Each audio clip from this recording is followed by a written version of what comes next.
Hi. சமைக்கும்போது லவ்வோட சமைக்கணும். அப்போ தான் சாப்பாடு டேஸ்டியாக இருக்கும், ஆரோக்கியமாக இருக்கும். இது நம்ம கிச்சன். வாங்க, இன்னைக்கு நாத்தங்காய் பச்சடி எப்படி பண்ணுறதுன்னு பார்க்கலாம்.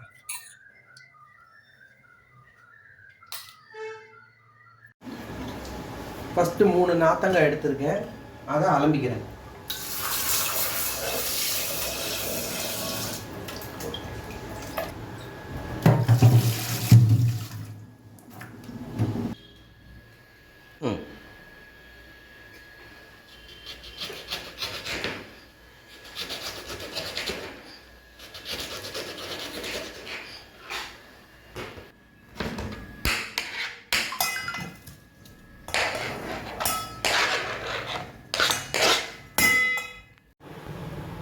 இதுக்கு லைட்டாக கொஞ்சம் இஞ்சியும் ஒரு டேஸ்ட்டுக்காக நம்ம திருத்திக்கலாம்.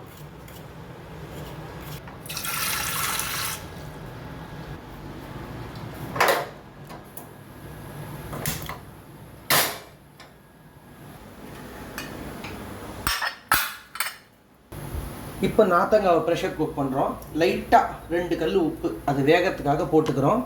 போட்டுட்டு குக்கரில் வச்சிடுறோம். அதை 3 விசில் 4 விசில் வந்தோன்னே எடுத்துடுறோம்.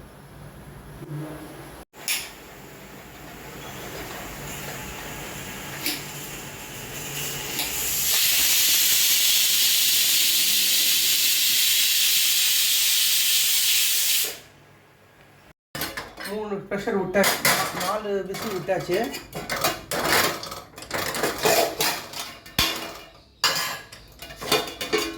இந்த அளவுக்கு வெந்திருக்கு. இப்போ அடுத்த ப்ராசஸ் நம்ம ஸ்டார்ட் பண்ணுவோம். நாத்தங்காவுக்கு வெந்நீர் கொதிக்க ஆரம்பிச்சுட்டு நான் ஒரு 300 கிராம் வெல்லத்தை பொடிச்சு வச்சுருக்கேன். அந்த பொடிச்சு வச்ச வெல்லத்தை நான் இதில் போட்டுக்கிறேன். அதை நல்லா பாகு பண்ணி எடுத்துக்கணும்.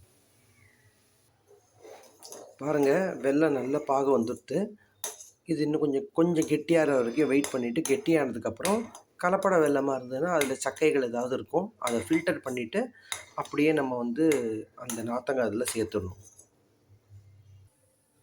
இப்போது இந்த சட்டியை சூடு பண்ணியிருக்கேன். அதில் இந்த நாத்தங்காய் அதில் அப்படியே வேக வச்ச நாத்தங்காவை அதில் அப்படியே சேர்த்துடுறோம்.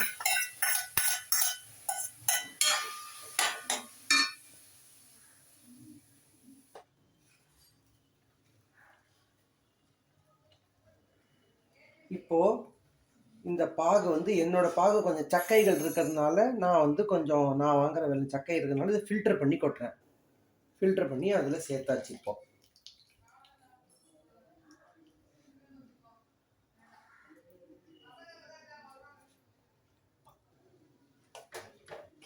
சேர்த்துட்டு ஒரு கலரி விட்டுருங்க. ஆல்ரெடி அந்த நாத்தங்காய் தண்ணி விட்டுருக்கும் கொஞ்சம், அந்த தண்ணியோடு சேர்த்து இந்த வெல்லத்தோடைய பாகம் கரைஞ்சி அப்படியே குக் ஆகட்டும். இது ஒரு 5 to 7 மினிட்ஸ் குக் ஆகட்டும். இப்போ நம்ம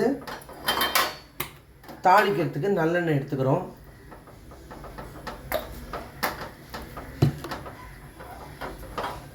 நல்லெண்ணெய் தாளிப்புக்கு நம்ம உளுத்தம்பருப்பு,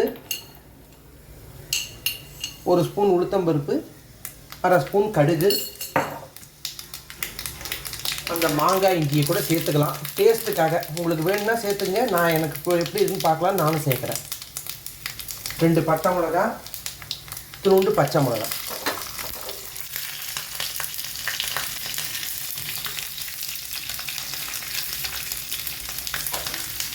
இது எல்லாத்தையும் இந்த தாளிப்பு போட்டு இதில் கொட்டிட வேண்டியதான்.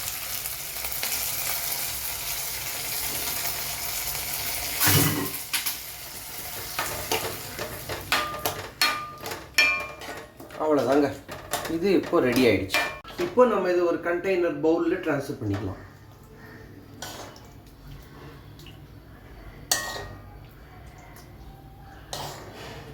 அப்போ சர்வ் பண்ணுறதுக்கு ஈஸியாக இருக்கும்.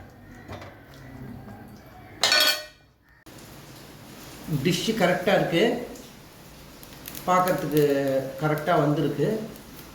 வேட்டையனில் ரஜினி சார் சொல்கிற மாதிரி குறி வச்சா விழணும் அப்படிங்கிற மாதிரி ஒரு பதார்த்தத்தை அடுப்பில் ஏற்றினோம்னா டேஸ்ட்டு பர்ஃபெக்டாக இருக்கணும். இந்த மாதிரி பாய்.